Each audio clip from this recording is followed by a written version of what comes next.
हजुरहरूले होलिडे कसरी स्पेन्ड गर्दै हुनुहुन्छ? स्टुडेन्टहरूको एक्जाम सकिएपछि हामी टिचरहरूको लागि 3 दिनको लागि बिदा भएको थियो र हामीहरू 1 डे सर्ट ट्रिपको लागि सुर्खेततिर लाग्यौँ। बिहान 5 बजे हामीहरू सबैजना भेला भयौँ र हामीहरूले इभी गाडी बुक गरेका थियौँ र हामीहरू तुलसीपुर सल्यानको बाटो हुँदै लाग्यौँ सुर्खेततिर।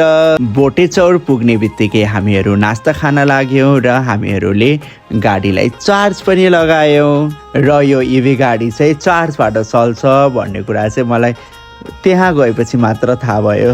भेरीमा मनातिन्छ भन्ने गीतमा चाहिँ म एकदमै धेरै नै नाचिरहेको थिएँ, तर फाइनली चाहिँ मैले भेरी नदी देख्दाखेरि चाहिँ एकदमै खुसी लागेको थियो मलाई। फाइनली हामीहरू 5 घन्टापछि सुर्खेत पुग्यौँ र सबैभन्दा पहिले देउती बजाई मन्दिरको दर्शन गऱ्यौँ र त्यहाँ गएर दर्शन गर्दाखेरि मनलाई एकदमै आनन्द भएको थियो।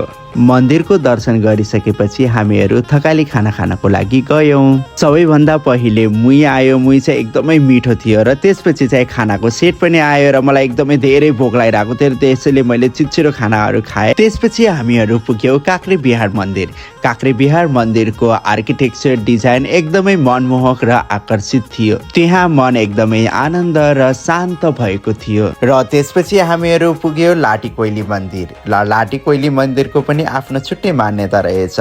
बोल्न नसक्ने बच्चाहरूलाई त्यहाँ लगेर दर्शन गरायो भने उनीहरू बोल्न सक्छन् भन्ने चाहिँ छुट्टै एउटा मान्यता रहेछ।